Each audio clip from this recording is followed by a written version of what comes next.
Shalom, shalom. I'd like to give all praises to Yahweh, Ba'ashem, Yahushai, Ba'ashem, Barak, Kadash.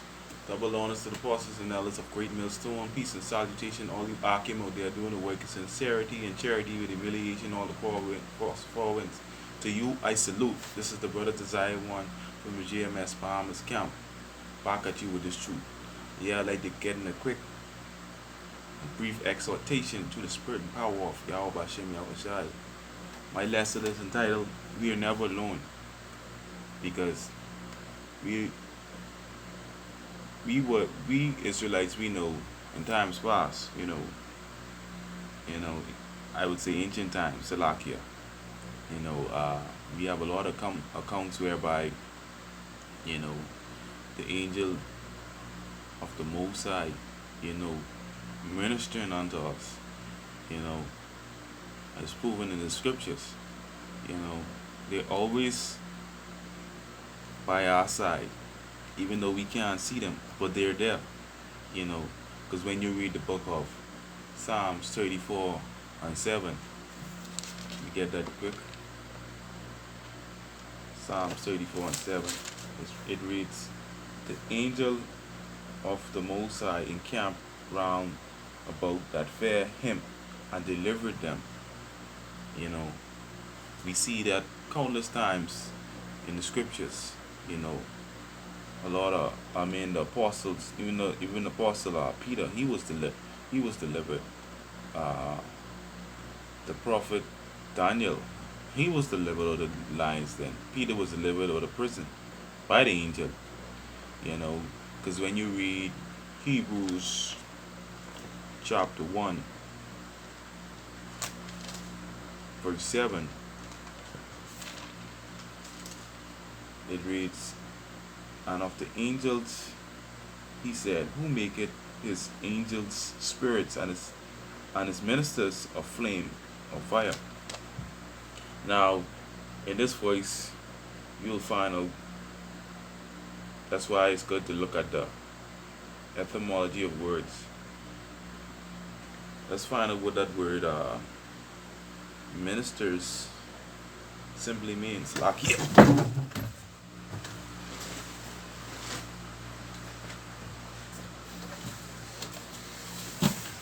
Because if you look at the word ministers, it means servant. So the word ministers means servant, so that means the angel's objective is to be a servant of the prophets. That's a beautiful thing. Because I had an experience over the weekend whereby, I just went out. I came home late, and I know in the spirit, I could feel the spirit, because I was between like sleep and wake, trying to get home. So that was a long journey, and that was like, wow, it's so beautiful. I could feel the spirit and power of Yahweh Hashem Yahushai. I keep thinking in my mind up to this day how I got home, but all praises to the Most High, So I'm gonna go on the account with Peter, right? Because when you read Acts, the 12th chapter, you would see how Peter was delivered out of prison. Start at verse 3. "And because he saw it pleased the Jews, he proceeded further to take Peter also. Herod. Then were the days of unleavened bread, and when he had apprehended him, he put him in prison, and delivered him to 4 quarantine of soldiers to keep him, intending after Easter to bring him forth to the people." Not to stray too far for the thought, because when these Christian people see Easter, they don't know, they blow that out of proportion, but Easter eggs and all kind of shit, when it simply means the Pasak. That's why these Christians, they unlearn, because they don't know the scriptures, and they don't go to the etymology of words. So, verse 5, Peter therefore was kept in prison, but prayer was made without ceasing of the church unto the Most High for him. Because we're supposed to pray without ceasing, you know. So that's what Peter did. And when Herod would have brought him forth the same night, Peter was sleeping between two soldiers, bound with two chains. And the keepers before the door kept the prison.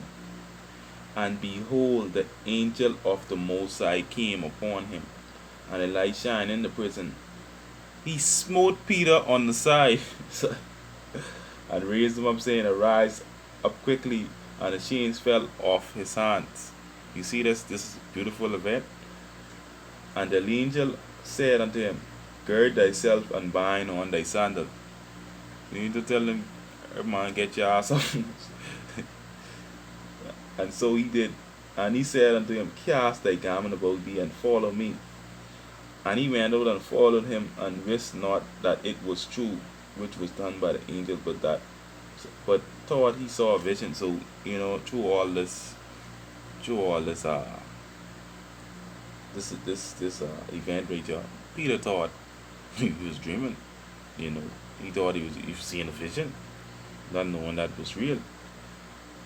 When they were first past the first and second ward, they came unto the iron gate that leadeth unto the city, which opened to them of its own accord, and they went out. So you see the power of the angel, which opened to them of his own accord, and they went out and passed on through the street, and forthwith the angel departed from them. So, the angel was with him until he got where he needed to go.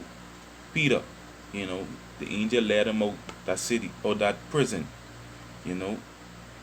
That's why I brought out the precept in Hebrews 1:7. Because minister means a servant. That's a beautiful thing. Now, verse, that's a lot here. Okay, this is verse 11. And when Peter was come to himself, he said, Now I know of a surety that the Most High had sent his angel, and had delivered me out of the hand of Herod, and from all the expectation of the people of the Jews. So Peter knew then that was the angel of the Most High, because the angel of the Most High, according to Psalm 34:7, and can brand those that fear him. So that's a beautiful account right there with Peter. That's a beautiful account. All praises to the Most High power, Yahweh Bashem Yahushai. It's a beautiful thing. So, in this truth, we got to continue to fear Yahweh Bashem Yahushai, and, believe in these scriptures. Because when you read the book of Romans 15 verse 4, it says, For whatsoever things were written aforetime were written for our learning, that we through patience and comfort of the scriptures might have hope. That's the only hope we can have, is in these scriptures. Only hope. And you got to believe wholeheartedly in these scriptures. You got to believe and keep the faith in Yahweh Shai every day. So it's a beautiful thing. When you read these scriptures, it motivates you, on your daily adversities, I would say. So it's a blessing. So all praise to the Most High power, Yahweh Bashem Yahushai. I hope you was edified. Shalom.